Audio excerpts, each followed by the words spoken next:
ख्रिस्त राजा की, ख्रिस्त राजा की, ख्रिस्त राजा की, ख्रिस्त राजा, ख्रिस्त राजा, ख्रिस्त राजा। समस्त संसार में ख्रिस्त राजा का पर्व बड़े हर्षोल्लास के साथ मनाया जाता है। मसीही जनता संसार के सामने घोषित करती है कि यीशु ही हमारा राजा है, यीशु दिलों का राजा है, यीशु संसार का राजा है। इसी उद्घोषणा के साथ ख्रिस्त राजा पर्व की शुरुआत होती है। जब हम राजा के बारे में मनन चिंतन करते हैं तो हमारे मन में सिंहासन, प्रजा, भूभाग, सैनिक और राज्य कोष का बात आता है। सिंहासन वह राजा की गद्दी है जो राजा के सत्ता, शक्ति और पद का प्रतीक है। प्रजा राज्य सीमा के अंदर रहने वाले सभी नागरिक राजा की प्रजा हैं। भूभाग राजा का एक निश्चित सीमा क्षेत्र जहां के लोग, मवेशी, खनिज संपदा, प्राकृतिक संसाधन सब राजा के अधिकार में होते हैं। सैनिक राजा अपने प्रशासनिक कार्यों के संपादन के लिए सलाहकार, सुरक्षा और शांति व्यवस्था के लिए सैनिक अपने साथ रखते हैं। धन राजा का एक कोष होता है जिससे राज्य का विकास और लोगों की आर्थिक मदद करता है। वर्तमान समय में हम राजनीतिक सत्ता से परिचित हैं। राजनीतिक दल, राजनीतिक पहचान, राजनीतिक अधिकार, राजनीतिक शक्ति, राजनीतिक सत्ता हर इंसान पाना चाहता है। ऐसे माहौल में मसीही जनता संसार के सामने घोषित करती है कि ख्रिस्त हमारा राजा है। क्या ख्रिस्त राजा के पास राजनीतिक सत्ता है, राजनीतिक दल है, राजनीतिक पहचान है, राजनीतिक अधिकार है, राजनीतिक शक्ति है, राजनीतिक सिंहासन है, प्रजा है, भूभाग है, सैनिक है, राजकोष है? हमारा जवाब होगा नहीं। फिर भी ख्रिस्त हमारे राजा हैं।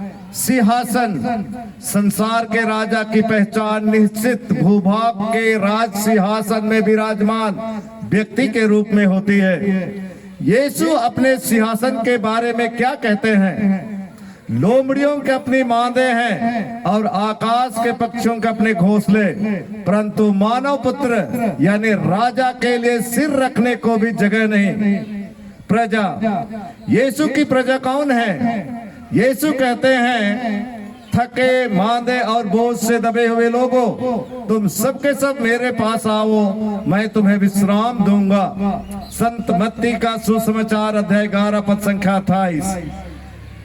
धन्य है वे जो अपने को दीनहीन समझते हैं, स्वर्ग राज उन्हीं का है। धन्य है वे जो नम्र हैं, वे उन्हें प्रतिज्ञात देश प्राप्त होगा। धन्य है वे जो शोक करते हैं, उन्हें सांत्वना मिलेगी। धन्य है वे जो धार्मिकता के भूखे और प्यासे हैं, वे तृप्त किए जाएंगे। धन्य है वे जो दयालु हैं, उन पर दया की जाएगी। धन्य है वे जो जिनका हृदय निर्मल है, वे ईश्वर के दर्शन करेंगे। धन्य है वे जो मेल कराते हैं, वे ईश्वर के पुत्र कहलाएंगे।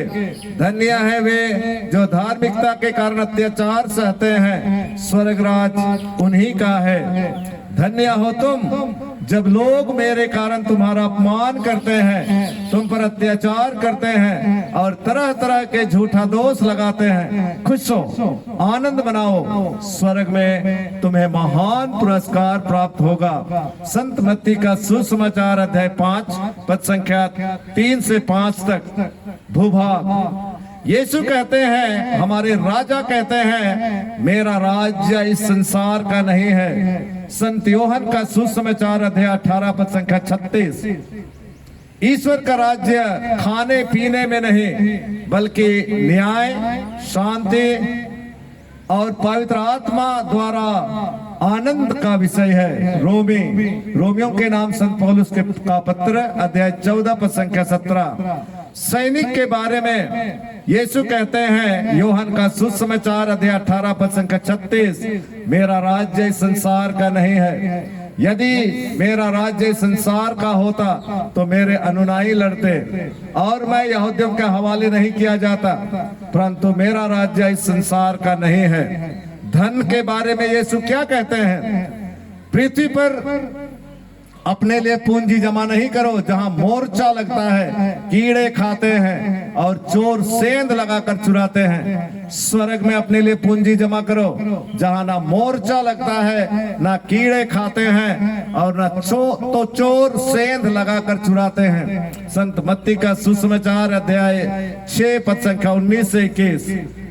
ख्रिस्त का राजत्व संसार के राजत्व से अलग है, फिर भी हम उसे राजा घोषित करते हैं। यीशु का राज्य क्या है? ईश्वर का राज्य हमारा जीवन है। ईश्वर का राज्य तुम्हारे बीच है। संत लूकस अध्याय 17 पद संख्या 21। ईश्वर का राज्य खाने पीने में नहीं, बल्कि न्याय, शांति और पवित्र आत्मा द्वारा आनंद का विषय है। यीशु राजा की शिक्षा। यीशु कहते हैं, मेरा छुआ अपने ऊपर ले लो और मुझसे सीखो, इस तरह तुम अपनी आत्मा के लिए शांति पाओगे, क्योंकि मेरा जुआ सहज और मेरा बोझ हल्का। संत मत्ती का सुसमाचार अध्याय 11 पद संख्या 28 से 30 तक। तुम सबसे पहले ईश्वर के राज्य और उसकी धार्मिकता की खोज में लगे रहो, ये सब चीजें यूं ही तुम्हें मिल जाएंगी। संत मत्ती का सुसमाचार अध्याय 11 पद संख्या 28 से 30। अपने प्रभु ईश्वर को अपने सारे हृदय, अपनी सारी आत्मा, अपनी सारी शक्ति और अपनी सारी बुद्धि से प्यार करो और अपने पड़ोसी को अपने समान प्यार करो। संत लूकस का सुसमाचार अध्याय 10 पद संख्या 27। पिता इन्हें क्षमा कर, क्योंकि ये नहीं जानते कि ये क्या कर रहे हैं। लूकस अध्याय 23 पद संख्या 34। ये तमाम बातें यीशु ख्रिस्त अपने राज्य के बारे में कहते हैं। इसलिए हमें यीशु को जब हम राजा घोषित करते हैं तो हमें भी इन बातों को अपने जीवन में अपनाना चाहिए। आज के पहले पाठ में हम राजा दाऊद के बारे सुनते हैं। राजा दाऊद अपने भाइयों में से सबसे छोटा था, पर प्रभु का अनुग्रह हमेशा उस पर छाया रहता था। दिल की पवित्रता, मन की शुद्धता, आचरण में सेवा, विचारों में गहराई, कर्तव्य में ईमानदारी और ईश्वर के प्रति साथ श्रद्धा राजा दाऊद की पहचान थी। इसीलिए वह राजा अभिषेक किया गया। एक राजा की पहचान सेवा, सुरक्षा, समृद्धि, शांति और नेतृत्व में है। सबके लिए कृपा के स्रोत बनने में है, जो अपने लोगों के लिए अपना सब कुछ समर्पित करने के लिए तैयार हो। शरीर के खून का एक एक कतरा लोगों को पवित्र करने में दे सके, वो हमारा राजा है। हमारा राजा तो संसार के सृष्टि से पहले ही विद्यमान है, संसार के सृष्टि करने वाले हैं, संसार के एक एक कण में है। यीशु सचमुच राजा है। ख्रिस्त राजा की जय। तेरा राज्य आवे।